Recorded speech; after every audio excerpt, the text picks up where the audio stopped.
Hello, everybody. Please let me know that you're here. Put a like or a comment, and also let me know if my audio is synced. Last few live streams, we've fallen out of sync, and I have a little way where I can fix it real quickly if you just let me know. So, wow. Monday, September 8th. Good Lord. It's been quite a summer. Every year at this time, I'm just coming back.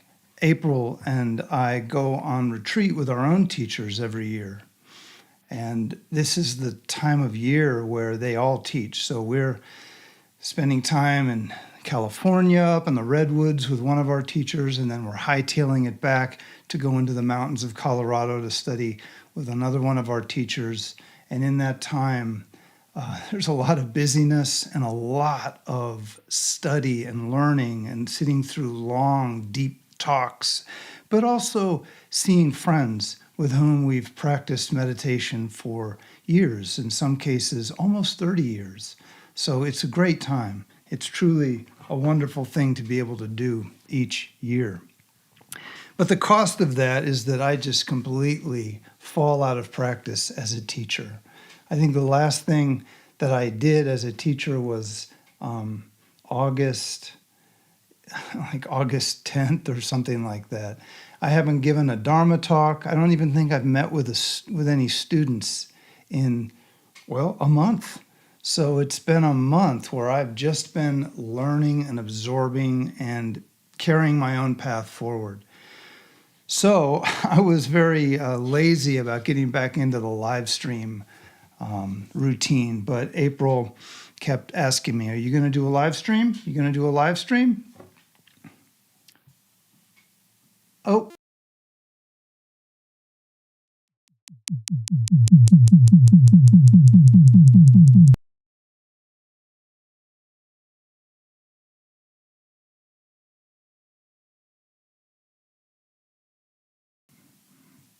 Okay, let me know if I'm synced up. I don't know why this happens. Supposedly, I have good equipment and a good signal, but it's something that I have to figure out. So Brooke and April, please tell me if I've gotten back in sync, because it is important. In the meantime, April had suggested that I just live stream tonight because it's Monday. And so I thought, yeah, that's a good point. But then I started going through my notes, and I'd sketched out a number of things that I wanted to talk about when we resumed. And I realized that I have far more material than I'm going to be able to fit into one live stream. So what I think I'm going to do, oh good, thanks Brooke. So what I think I'm going to do is, just because right now I'm just getting back and we're preparing some things for our next Finding Ground retreat. We're changing things a tiny little bit. We're emphasizing something new that we've been preparing for a while. I'll say more about that. But I'm not going to have time to actually make a YouTube video this week. And I just want to initiate a conversation for those of you who are trying to piece together an outlook and an educated perspective about the meditation path. So what I'm going to do, I think, is for the next couple of weeks, I'm going to live stream on Mondays and Thursdays at 6 p.m. Mountain Time. And in that time, I'm going to talk about the types of meditation that are available to people these days, because the meditation world has changed and responded. Old teachers who were teaching one way have passed away, and their heirs are carrying forward the tradition, but they are emphasizing things that may not have been the things that were emphasized in the 1970s, 80s, and 90s. So for example, mindfulness, which was everything in the news in the 90s and 2000s, is really, maybe you've noticed this, but that's not really where it's at. It never was really where it's at. It was a trend. It was something that the media was eating up as if it was important, but it really was a distraction from real meditation. What I've seen in response to that are some of the best teachers are emphasizing the more profound elements of meditation, primarily those aspects of meditation which are connected with awareness itself. So in the Tibetan tradition, that would be Mahamudra and Dzogchen style of meditation. Maybe Zen has an emphasis that way too. But you're probably going to see a lot of this type of thing over the next few years, because there's the actual tradition of awareness that has been pumping along and flourishing for 1,500 years. But then there's a new thing, a very new thing that is really taking over YouTube, and it's called non-duality, or the non-dual movement. So non-dual meditation, or maybe I shouldn't even say meditation, non-duality is today what mindfulness was 20 years ago and what yoga was 30 years ago. It's kind of a trend. It's not really rooted in anything, and although there are authentic traditions of non-dual practice, for sure, there is a proliferation of people who just kind of learned about it from YouTube and had a few little triggering experiences where they made the beginner's mistake of thinking that they actually have accomplished something, and that it's now time for them to start sharing what they've learned. Well, we're going to talk about that, because you're going to probably be seeing this more and more, and it's good to have a perspective of what non-dual awakening is and how it comes about. Now, I'll just say right now, and I probably will leave this for another live stream over the next few sessions.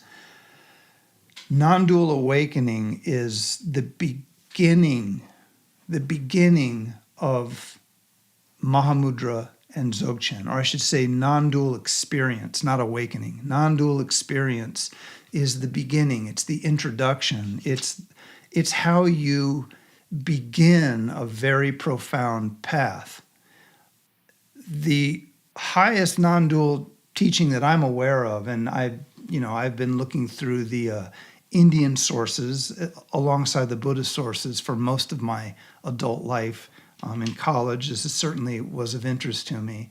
But you have the Indian non-dual teachings, Kashmir Shaivism, or just the Shaivist traditions. You have texts like the Pratyabhijna Hridayam, which I'm sure almost no one listening to this is aware of, but some people might tune into this and they might have picked up a translation of that and decided, hey, I'm going to do this non-dual thing, only I'm going to do it, following the real texts. Well, those things are very powerful texts. It's going to be very difficult to do much with them because the living traditions of transmission of those actual practice environments are really hard to come by. I mean, there may be some that exist, but those texts, those things that non-dual people are talking about are really a tiny little bit of a vast tradition that, in essence, if you were to look at the non-dual tradition of India, the type that produced all of those incredible awakened people, and you were to set it aside the non-dual traditions of Buddhism, Dzogchen and Mahamudra, they look the same. It's people meditating. It's not people just getting some kind of a little feeling of a non-dual experience. And I just think it's important to say that, because if people knew that, I would, I don't know why they don't know that, but they're putting forward all of these ideas as if awakening is really easy. If awakening were easy, we'd have much stronger tradition of awakening all over the world. But anyway, what I really just wanted to say is that I'm going to be coming at you in these live streams for a while more regularly, while I'm putting together some ideas for proper YouTube videos. So I hope that that's something that interests you. Now, and welcome everyone who is watching. Again, I would ask that you give us a like, just so I know that you're here. Introduce yourself in the chat or just say hello. It would definitely make me feel like I'm not just talking to a camera.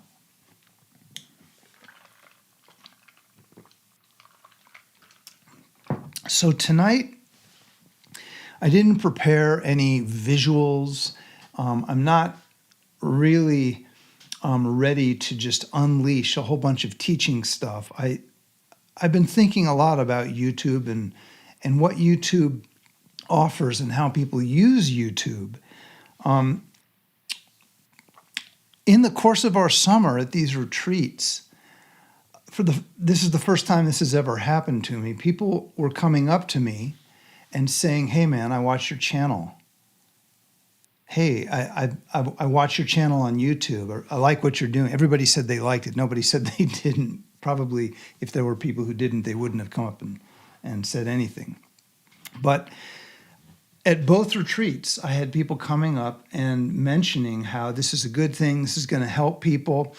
And what also I heard are other people who are either teachers or kind of advanced students tell me that they're sending the people they meet to my channel.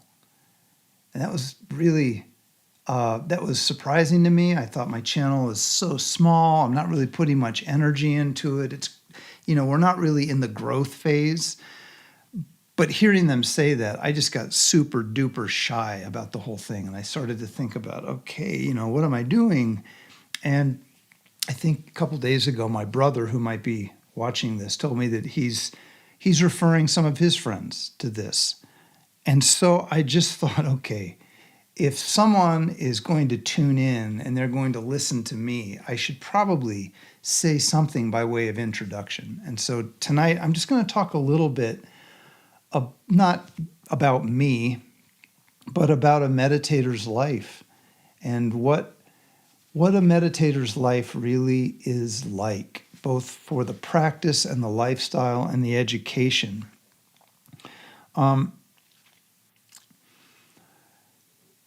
Meditation has been what I would have to call an elite pursuit for about 3,000 years, maybe 4,000, maybe 5,000 years. But it's a pursuit that only a few people of any village or any town or any population were really engaging in, because it's difficult and it requires commitment and a willingness to learn and overturn assumptions about reality, not just through thinking and reasoning, but through directly experiencing, through coming to access more powerful modes of experience than we typically have available to us. Modes of experience which are innate to us, they're very much a part of us, but they have to be tapped.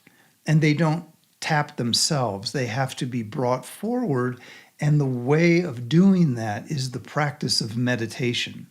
Meditation introduces us to elements of our being that can see our life in a more comprehensive, clearer, and more definitive way. From that platform of experience, we begin to see and understand things that are quite revolutionary, and we transform. We don't stay the same. We transform. And that transformation is the process that in the Buddhist tradition is called bodhi, or awakening. It's a gradual spectrum of transforming our understanding of what we are and what reality is. But it doesn't come about through ideas. It doesn't come about through education. It doesn't come about through events. It comes about through committed training, real training. And the training has to be guided intelligently, which is why we have meditation lineages. So if you are interested in this thing, and I hope you are, you you want to square yourself with the reality that meditation is something that is learned from meditators, not just people who do a little bit of meditation, but people who have inherited a training system. And there are lots of people like that, but you have to find those people. And I can help people with that. I can guide you towards good sources. If that's something that you're having trouble with, you would just have to drop a request in the notes. But a meditator's life is an adventure because it involves a personal transformation that isn't shared by most of the people we live around, at least in our culture. I mean, I'm speaking in English, you're hearing it in English. If English is your first or second language, you probably didn't grow up around people who even knew what meditation was. And once you came to understand that meditation existed, it's almost certain that you were given, well, let me just check some now here. Yeah. It's almost certain that you learned something that had already been processed through the media. So meditation was presented to you as a way to calm down, a way to de-stress. Maybe it was presented to you as a way to become more productive. I mean, I hope not. That's pretty shallow. But it does happen.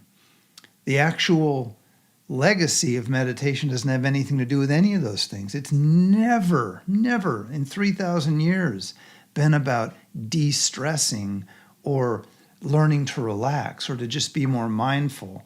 You don't need meditation for that. You just need to learn how to relax if that's what you're trying to do. Meditation is far more radical.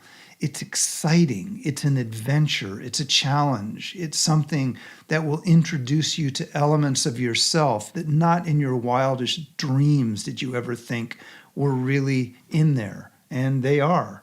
And it's your task, if you feel so called, to discover them. And you discover them not alone through an inspired interaction with a few books and some spare time, but you engage with other meditators because this is so real and so potent that you want to step along the path and not make mistakes. You want to do it right. You want the actual experience of meditation to unfold so that you don't get caught in the trap of your own imagination, which is 100% certain, really, if you try to do this on your own. You just pick up any legitimate meditation text, something at least 100 years old is what I mean. I mean, there are modern legitimate texts, but a new meditator is going to have a really hard time separating the stuff that's kind of bogus from the stuff that's real. But any text is always going to have something early on where it talks about the importance of connecting to a lineage of other meditators. You're trying to learn something that has been thoroughly understood, thoroughly mastered in every generation before you, going back 100 generations, 3,000 years.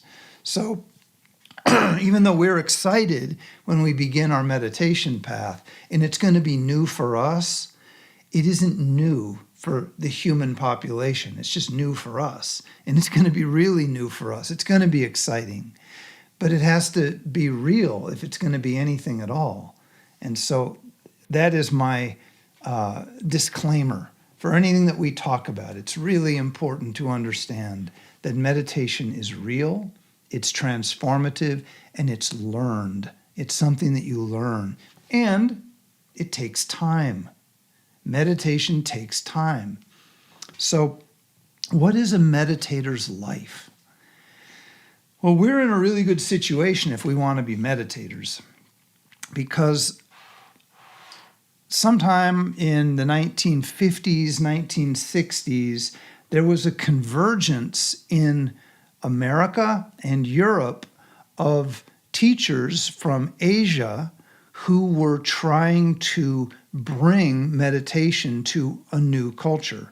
They did it in Tibet out of necessity because the Chinese invaded Tibet and basically tried to exterminate all meditation and all meditators. And it's horrific when you learn about what happened. But what this meant is that in 1959, all of these tremendous meditation masters either died in Tibet or they escaped to Bhutan, Nepal, and India.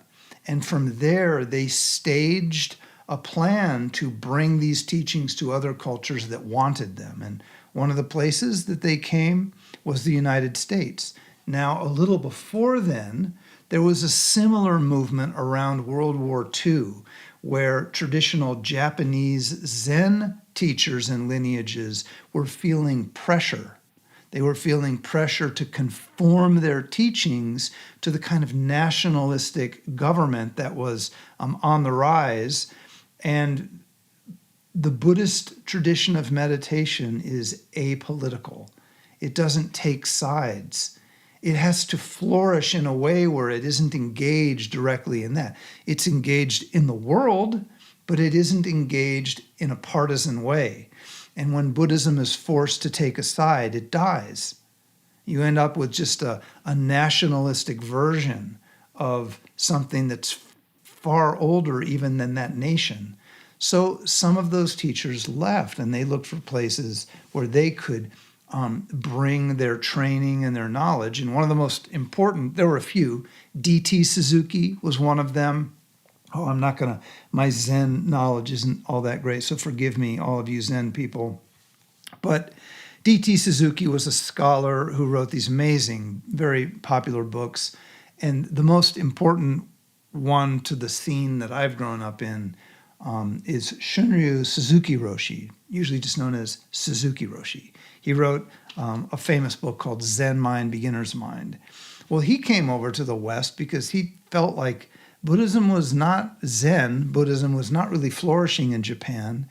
And he had an opportunity to come to America, and that was a good idea. People took it up, and people became very dedicated practitioners under him. And a number of other meditation masters came over too. It's not just him. But we began to experience an influx of super trained and in some cases deeply accomplished, realized masters actually came from Asia here, not only to teach us that meditation was possible and here's how to do it, but also to show us through the example of some of these amazing teachers that enlightenment is real.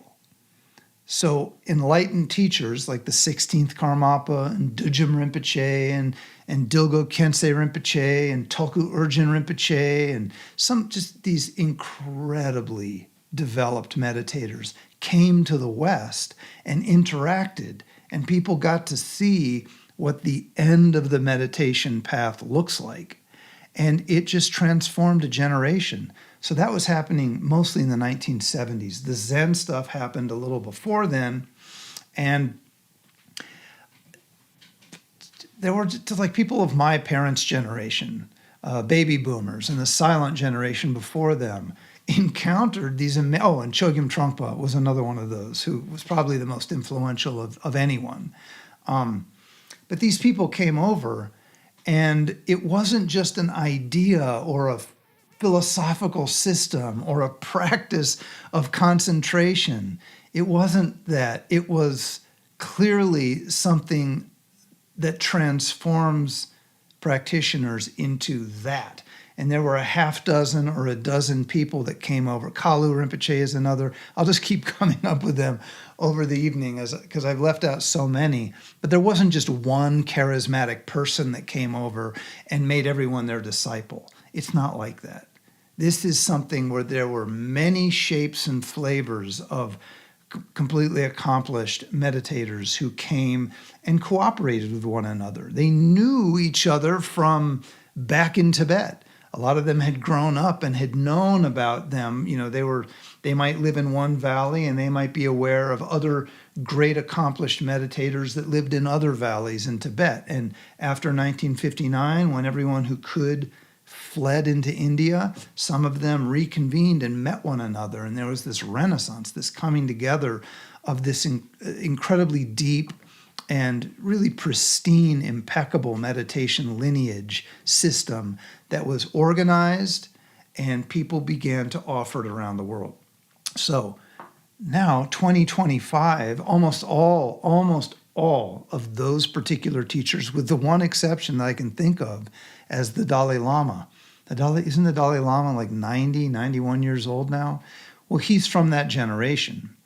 But all the others, Trungpa Rinpoche, Khenpo Saltram, Chogyam Trungpa, Tulku Urgyen, Dujim Rinpoche, Kangir Rinpoche, Dilgo Khyentse Rinpoche, all of those people, Penar Rinpoche, they're all gone. And the great Zen masters, of course, they were even older, they're all gone. So what we have now we have those who were trained by them.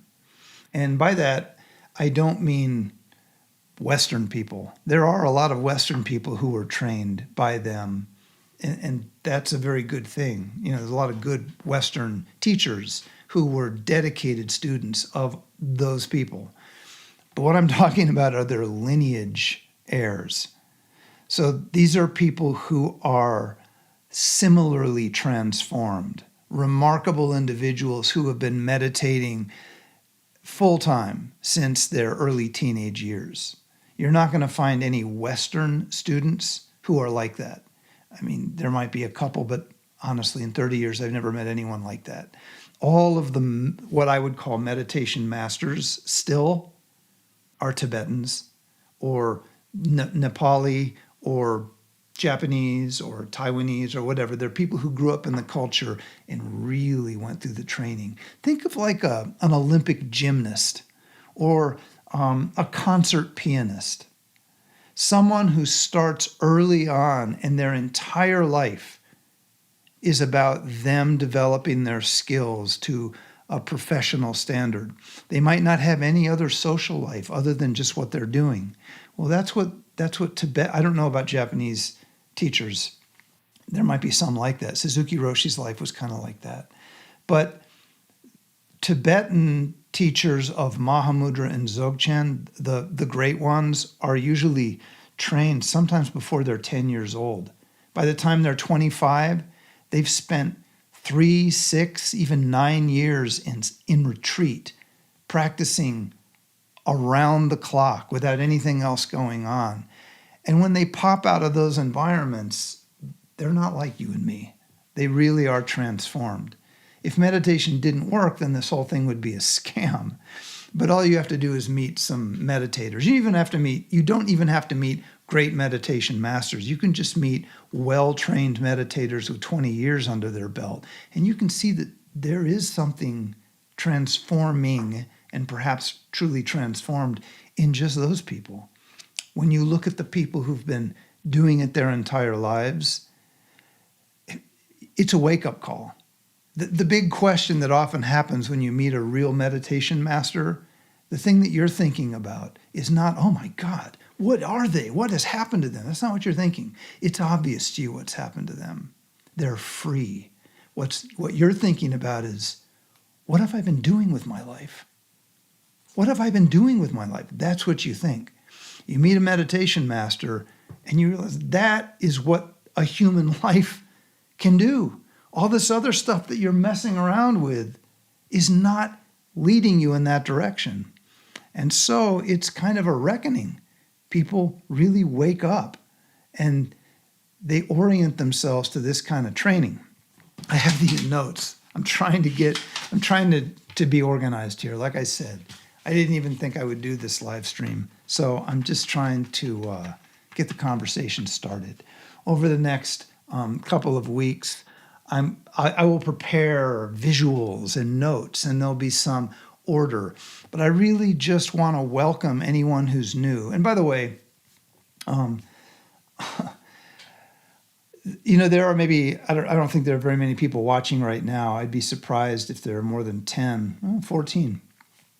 But what I've noticed is that the day after these go up, like 100 people watch them. And I probably don't know most of you who will be watching this. And so I just want to I want you to have, because you're going to hear some pretty freaking profound stuff. If you come to my live streams or watch my videos or come to retreats with me, the stuff that we talk about is the stuff that I'm talking about right now, the stuff that I'm going to be teaching and elucidating. I don't want to say it's mind-bending if that takes you in the direction of it's scary. It isn't scary. It's important, but it's deep because you are deep.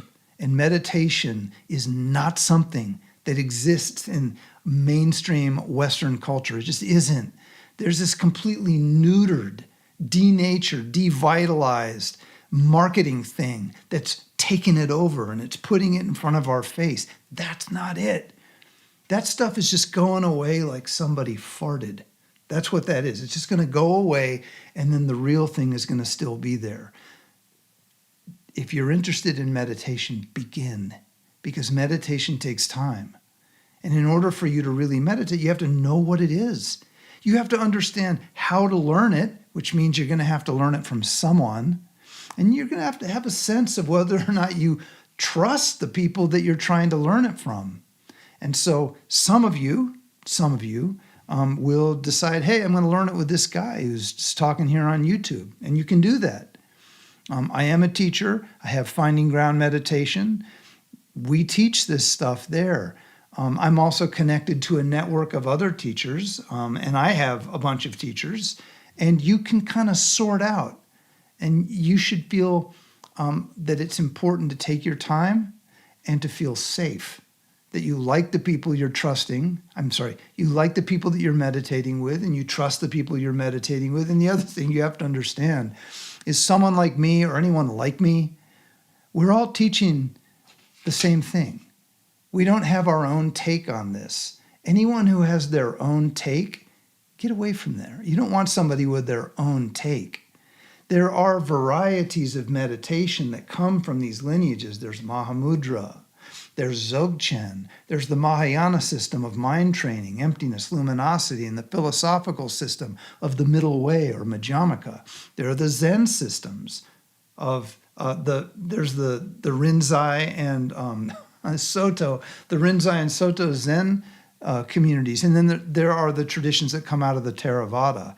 And anything other than that, don't waste your time. I'm serious. Do not waste your time with something other than the genuine article. Because if it were genuine, it would be attached to the genuine article. It's really just the truth. It's how things are. And a lot of us have wasted time because we wanted something that was easy, that was put in front of us, that seems slick. And it's always a path of regret. Just go with the real thing. Okay, so I guess that's my introduction. Meditation is alive and well in the world right now. And people are on the path, and they are unfolding their knowledge and intelligence through training. They're working with remarkable teachers who are supported by networks of other remarkable teachers. And there are thousands of students who are interesting people who want to make friends with other meditators. It's an international community. So if you're in the United States, you can study in the United States. If you're in Europe, you can study in Europe. If you're in South America, you can study in South America. If you're in Asia, of course, you can study in Asia. It's around. And so I guess I should say something about like where I'm coming from. I am coming from the Tibetan tradition of Mahamudra and Dzogchen. Those are my trainings. I've been doing this since I started meditating in 1992. I was very young, and I knew, learning that this is, if I could just make this the thing that I did with the rest of my life, all would go well. But I didn't know how. So I kept studying it. I would take courses in religious studies. I studied Vedanta and Hindu Tantra at the university and Buddhist stuff at the university. And eventually I met real meditators by doing that. And I began real training. And so in that period, I've had the opportunity to look extensively at what's on offer. And I have love for the Theravadan world, the early teachings of the Buddha that are put forward in the Theravadan traditions. They're just fantastic. I also have a lot of love for the Zen traditions, the Japanese expression of this path. But I had to choose what to do, and I went toward what's called Vajrayana. And Vajrayana has been the heart of my training for, God, I don't know, 25 years, no longer than that, almost 30 years. And I really think that at this point, with the rise of interest in non-dualism, it's important that the traditions of awareness that come out of Mahamudra and Dzogchen in particular are made a little more accessible to people so they don't just have one option. And what I'm afraid that one option is going to be, here's my fear for anyone who's watching this, who's just starting to get in to this whole thing and has started to watch non-dual videos by non-dual teachers. My biggest fear for you is that you're going to look at some 34-year-old and think they're a teacher. They're not. They're someone who's got some kind of a situation going on where they think it's a good idea to get in front of a camera without any training, without any ethical basis in transmitting this stuff, and they're just going to start talking about recognizing the emptiness of self, or there's nothing to do, or nothing's real, or they're going to start quoting Alan Watts and Krishnamurti and all these people. That is not going to help you. That's going to confuse you. It really isn't the way ahead. And if you don't know that, you can waste years. How many years? Well, how many years do you have left? You can waste every one of those. I don't want you to waste even one of them. So it's important to understand that there are legitimate, full training systems that aren't just non-dual systems. They're even more profound than the non-dual systems. Mahamudra and Dzogchen, they're there. Now, saying that, I also want to make it clear that a lot of what exists in the Mahamudra and Dzogchen teachings is not stuff you should start with. There's language in these traditions that you shouldn't even hear until you are really ready for that. These things are handed to you by teachers who care, not by books that are published. So please pace yourself. Even the very beginning of either of these traditions is going to really be a full plate for you. And it's going to be inspiring and it's going to be magical. The deep, deep, deep stuff is probably something that you should just look forward to toward the end of your life. That's really the reality there. Because these things, you start today. I guess you could start tomorrow if you want to procrastinate. You start today and you practice until you die. That's what a meditator's life looks like in any of these traditions. Any real meditation tradition, whether it's a Hindu-based system or a Buddhist-based system, it doesn't matter. You start today and you meditate all the way until the day you die. And what you're really shooting for is that you meditate as you're dying. And it's not that you're meditating as you're dying, because hopefully at that point, you have gone beyond meditation and you're now doing what's called non-meditation. But you are resting in the reality you've discovered as your physical body comes to an end. And there's, of course, a lot that you can study and learn about that. In the West, we're pretty freaked out about these things, and I can appreciate that. But they definitely are a part of all of this, and for good reason. Your meditation experience is going to show you, whoa. Oh, okay, Brooke. Well, it was nice to have you here while you were here. So I have maybe 15 minutes left. So a meditator's life is a combination of daily practice and training. Always. My main teacher right now is, I don't have a picture of him. I have his books here. Oh, here's a picture of him. This is him when he was very young, Soni Rinpoche. These are his books. Whoops. Yeah, here we go. These are great books. These are quite advanced books. A lot of people on my recommendation or on somebody's recommendation, they get these books on Amazon, they read them. It's mind-boggling. But, Soni Rinpoche started his training as a teacher, I think when he was 14 or 15. His father was one of the great masters. His father's life story is in this book, which those of you who have read this book are probably the hair went up on the back of your neck. The fact that this book even exists is amazing, just amazing. It's an oral account of this man, Tolku Urgyen Rinpoche, of his family lineage and what the culture of meditation was like in Tibet. And we actually just had the privilege of hosting the translator here, Marcia. So Marcia, God, Marcia, I can't believe I said that. Marcia. Marcia was a translator of this, and over dinner and coffee and things, she gave us lots of additional little stories about some of the events that she got from Tolku Urgyen. It's a fascinating culture. Anyway, Soni Rinpoche, I think he's going to be 60 this year. I've known about him since 1997, and it took me a long time to finally get to become his student and to learn. But every year he's studying with his teachers. And if I've ever been around anyone who I felt like could probably do without teachers at this point, it would be him. This is someone who just has embodied the entire thing. But no way. He's going to study with teachers until he's dead.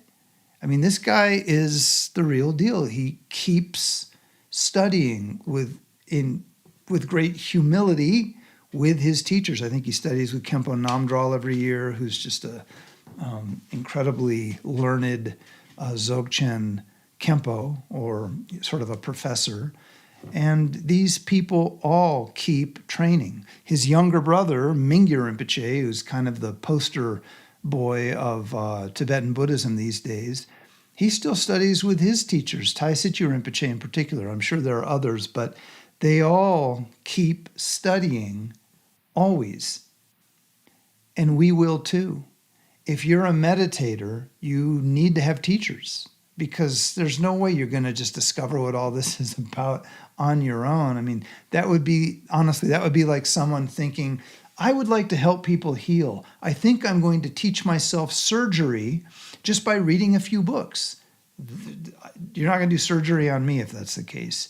You need to go to a medical school and you need to do all of the stuff that every qualified surgeon has ever done, because there's stuff that you're not going to be able to figure out on your own. Even if you're really good at cutting people open and sewing stuff up, you're going to need to study with some great surgeon in Germany or some great surgeon in Buenos Aires or something like that. You're always going to continue to learn, and meditation is like that. So a meditator's life is about a daily practice with an ongoing training, understanding the knowledge of meditation.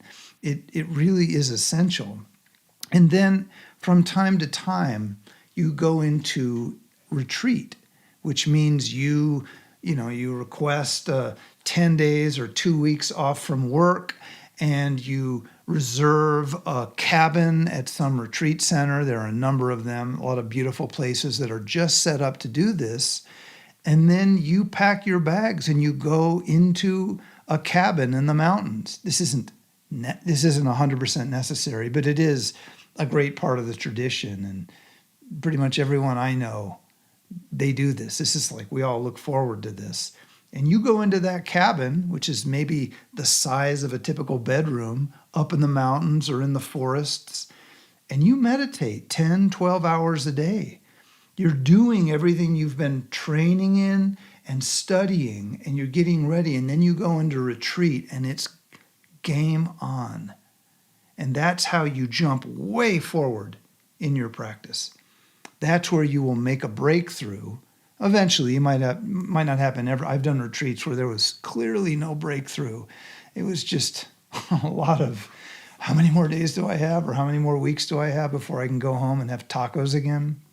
But most of the breakthroughs that I've had that have sustained my practice have happened in retreat. That's just usually how it goes. So you go into retreat and you really give it your all. And then you come out of retreat and you integrate whatever transformation has begun back into your life, into your work, into your family. And then, and this is really important, and I fear that this is the thing that isn't getting, it isn't getting heeded. Every year, you're studying with a teacher. To think that you wouldn't be doing it wouldn't make any sense to me. If you're not, at least every year, studying substantially with a real teacher, a qualified teacher. It could be a master who's actually accomplished it, like Soni Rinpoche or Choki Nyingma. It could be like that, or it could just be a Western teacher who knows the stuff that you need to learn, and you're studying with them and they're helping you out. But if you're not doing that at least yearly, to my mind, you're not a meditator. You're still making up your mind whether you want to do it. You are getting older, but you're not getting wiser because you're not doing the thing. You have to join, practice, and study. And these are guided by someone who holds a lineage or is at least from a lineage. That's important. Now, most of you who are watching this, it's like, you can't believe I'm even saying this. This is obvious. You don't need to be told this. Well, I'm not saying it because I think that you don't know it. I'm saying it because people just genuinely don't know this. They really do think that anybody can meditate. It's easy. And they have all of their Instagram instructions. I'm just going to empty my thoughts, or I'm just going to focus, or whatever. Let go of that. That stuff is bunk. That's just the typical stuff that you're going to go nowhere where you really could be going somewhere. So a meditator's life begins now, and it goes all the way until the end of your life. And it looks like your daily practice and your ongoing study and understanding, and I'll talk a lot more about that in the coming live streams, and then you interacting with a teacher. And there are generally said to be 3 types of teachers, and they're all good. I'm going to try and get these right. Sometimes I forget these categories. But the 3 types of teacher are those who are learned in the instructions and the overview of the knowledge that you need to have. So they're learned. They have the knowledge in them. They can help you. They really understand where you're coming from, and they have absorbed the knowledge, and they're meditators. They also, of course, are meditators. That's the first teacher. And there are lots of those. So you shouldn't have too much difficulty locating someone like that. But you do have to kind of look around and sort of check someone out. Then the next one has all of this, but they also have experience. Their meditation practice has taken the knowledge and the training, and it's yielded experience. Experience means they've gone beyond the mind into wisdom, and they have begun to incorporate some of that. It's a type of realization, but it's not realization yet. It's experience. That's important. Those are the best teachers, by the way. We'll get to the best teacher, but these are the ones that when you study with someone like that, you just start to love them. You realize that there's a certain amount of genuine reality that is beginning to unfold within them, and they're very knowledgeable. And when you find people like that, you're good to go. And they are probably going to help you meet other teachers, because legitimate teachers never hoard you all to their self. That's like one of the most red flaggy things you could find. A teacher who thinks you should only study with them, or who dismisses or discounts every other teacher. Real teachers can name 5 or 6 people that they grew up alongside who are also equally well trained. And, it's just expected that if you really love this stuff and you're really making it part of your life, that you probably will have more than one teacher. So your teacher shouldn't have an issue with that. Unless, of course, you're studying, say, Mahamudra with one teacher, and then you want to study, I don't know, something completely unrelated to Buddhism, but you want to make that into your spiritual path. That's going to be odd. Like, I know a lot of the great masters these days. If you want to be a meditator, that's fine. You're going to have to make decisions about certain things that have become very popular, like ayahuasca. It's not that you mustn't ever do a psychedelic or that it's a sin. It's not like that. It's just that's not a spiritual path. According to them, that's not going to unfold you into a realized wisdom that lasts.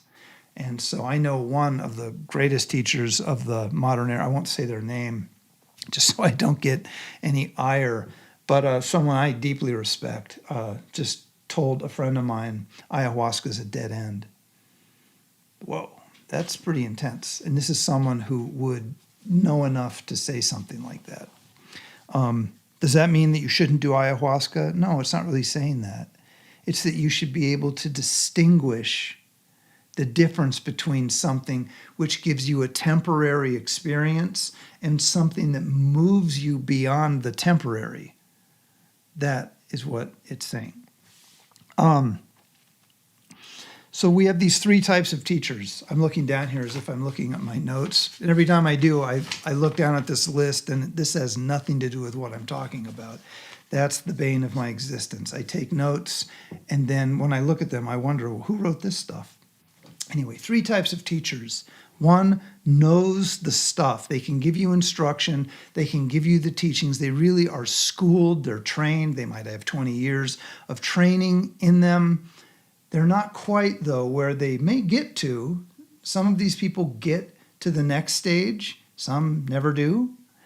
But the next stage are the teachers who know the path, but they're also experienced in the path. They have genuine meditation experience.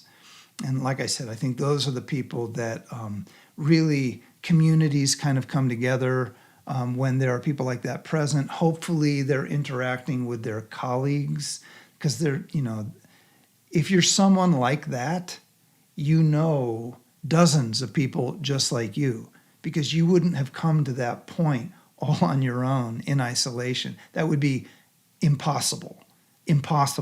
So any teacher who's like that should be able to tell you half a dozen other people that know them, that have known them for years. That's how it works. And anyway, the ones that I'm thinking of are like that. It's a big community, and they circulate in there. But what about the third teacher?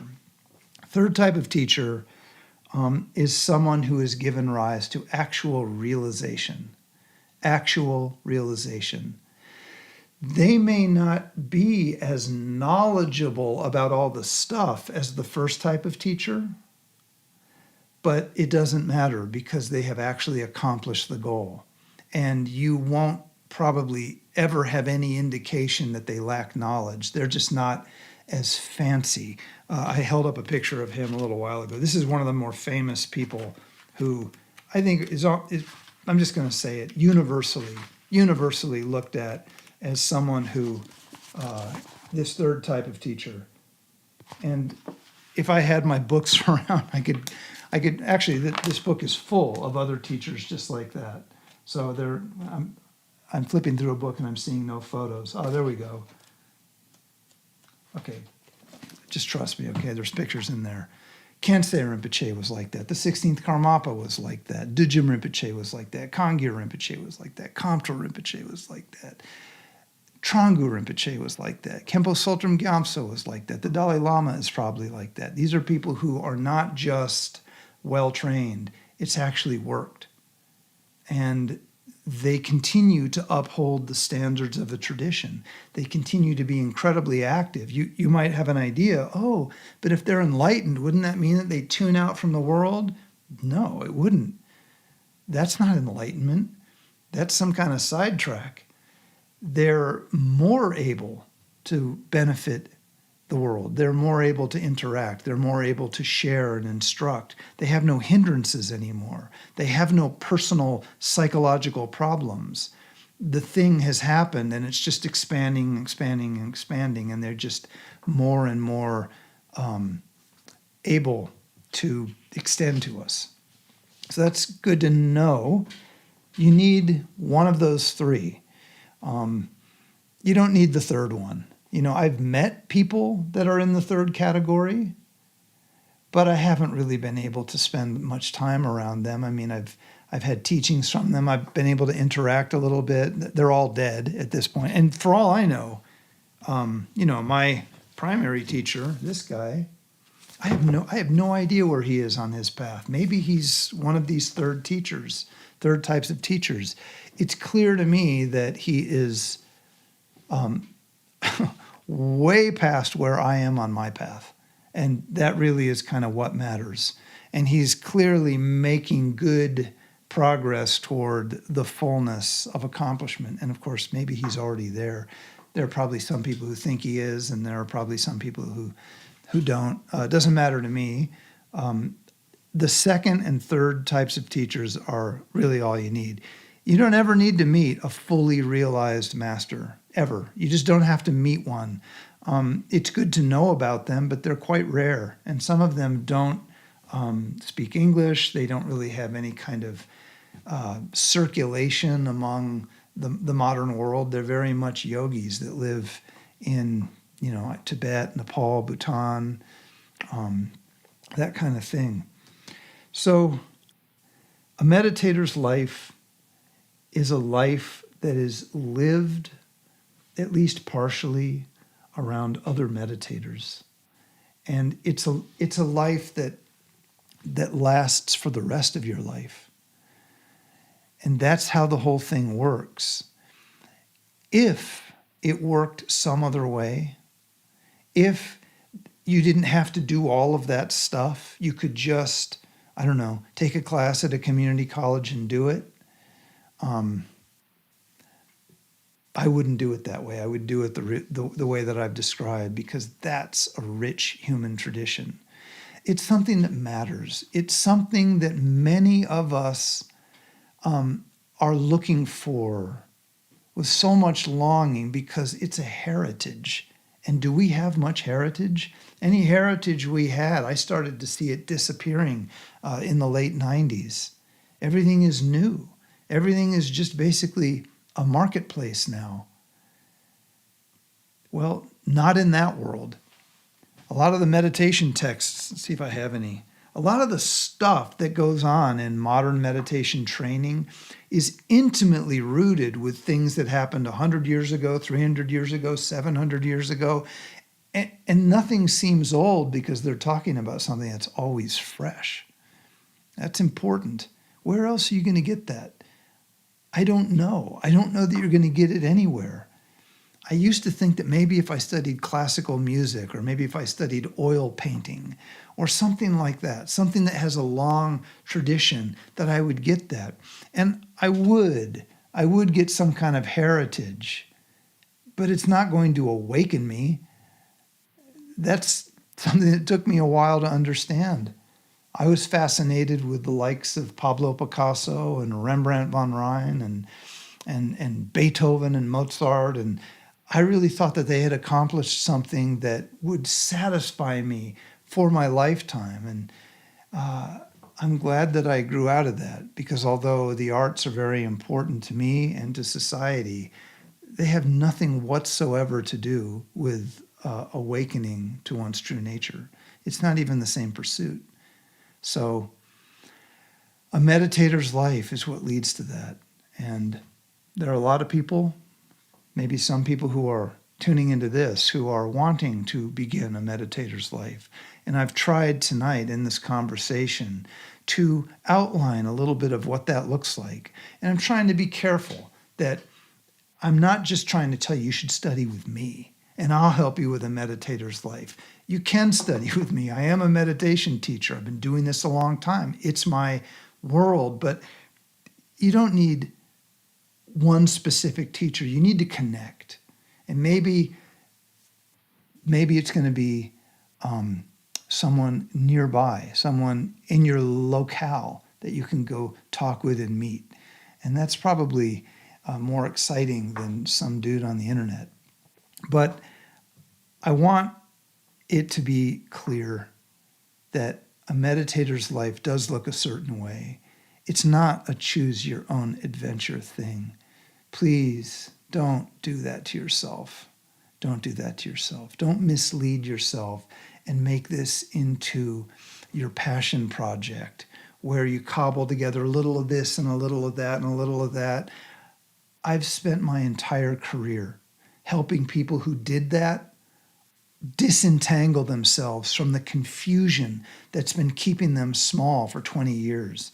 People who took a little bit from this tradition, and they like a little bit of this, and now they're going to bring a little bit of that, and they ran with it for 15 years. That doesn't work. That doesn't work. That's not a path. That's a salad. You're having a salad. Don't have a salad if what you really want is a meditation path. So maybe do that with art. Take a little bit of this art, a little bit of that art, a little film, a little literature, some poetry, some painting, whatever it is. Choose your own adventure in that, because that's wonderful. But in something as real and as impactful as a meditative path, don't do that. Don't do that. Do the real thing in the real way. You have lots of options. And if you want to hear more about that, just come to the next live streams. I'm going to talk, probably for this month, I'm going to talk about non-dual awakening, because I think that we need to talk about that. It's such a big thing. Every day in my YouTube feed, there's another non-dual teacher who isn't old enough to be a non-dual teacher. You can't be a non-dual teacher at 26. I mean, that is insane. What would that be like? That would be like being... I once had a conversation about this. Like, what are some things that you can't be if you're under, say, 60? They're just impossible. I don't know. Nothing's really coming up. But you think about it. What are some things? Like, you certainly couldn't be, a 10th degree black belt in Aikido or Jiu-Jitsu if you're 23.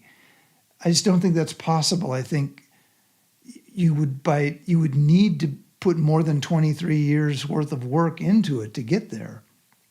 Kyudo, Japanese archery. A friend of mine has been practicing this for like 40 years, and he told me that you measure your history as a Kyudo student in decades, not in years. And I think meditation is like that. Meditation is like that. And it's worth it. Anything that you have to say no to so that you can say yes to meditation is probably a good no to spend. I mean, you still have to relate to all the elements of your life. You can't get away from the mess of the world by becoming a meditator. The world's still messy and you're still in the world, but you're opening up something within you while you're in that world. You're not running from the world to go find something somewhere else. That's not real. That's called bypassing. Maybe something else we should talk about. But it's 7:06. I meant to end right at 7. I'm glad to be back. I'm glad to be back on these live streams and to think about YouTube again. We're getting ready for our next Finding Ground retreat. I'll say more about that. I think it's happening the last weekend of September, and it's going to be a particularly good one. We're going to introduce one new model of how to understand and experience mind. I'll say more about that later.